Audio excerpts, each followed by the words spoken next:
a lot of skill components and strategy components that you just learned quickly while you're in the workout, but maybe it was too late and then you redo it and then you get a lot better score, right? Like the shuttle run, burpee pull up, walking versus whatever, and so many people did better. And the chipper last year, not rowing hard, which, for some reason is a big strategy. I guess I don't understand why it would be. I don't know why you would row very hard. But for some people it was, right? So, but there's really nothing except maybe some ego to put yourself higher on the leaderboard if you know you're going to go compete in quarterfinals in the next stage. Now, if you are at that bubble, right, you're in the 70 to 80 percentile range, then you probably do need to do a repeat, right? You want to make sure that you're doing everything to get every point that you can to make sure that you're going to get on to the next stage if that's your goal, right? If your goal is to be the highest on the leaderboard, to make it to a quarterfinal stage, then you should be planning for a repeat, attempt on Friday, recover, attempt on Monday, and that should be the plan, right? And so during that 2-day time period, what we usually do is we'll re-strategize. We do we call a Sunday morning redo, and so we get on a call and we talk about different strategies that we may have seen that might have worked better than maybe our initial thoughts, and then you rework it.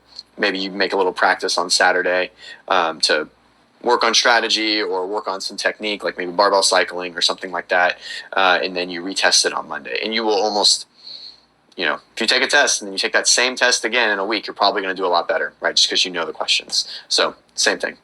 This year is the first year where they've changed the amount of people or the percentile that qualifies you for the next round. So previously it was top 10% in your division made it to quarterfinals. Now it's top 25%. So this is opening the door in a big way to athletes that are kind of borderline RX athletes. Like if you can do a muscle up, if you can do handstand push-ups, things like that, then there's probably a really good chance you're going to find yourself on that bubble to make it to the next level, which is quarterfinals.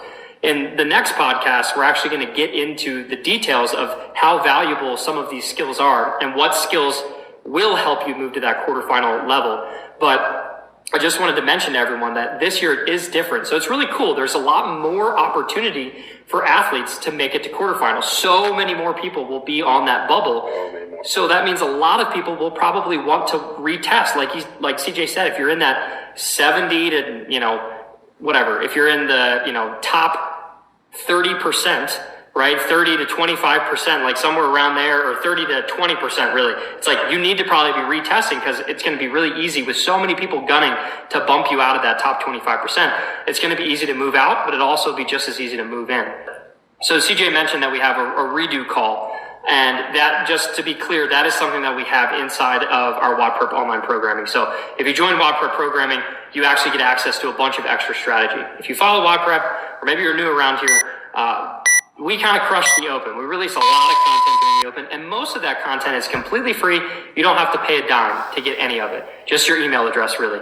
However, if you are inside of our programming, our daily programming tracks, you get access to Coach CJ and the rest of my top coaches doing a lot more for strategy. So like little details like how to do a proper bar facing burpee that doesn't exhaust you, little details about, when to walk, when to run, when to row hard, when not to. So like the really finite details, the minutia of maximizing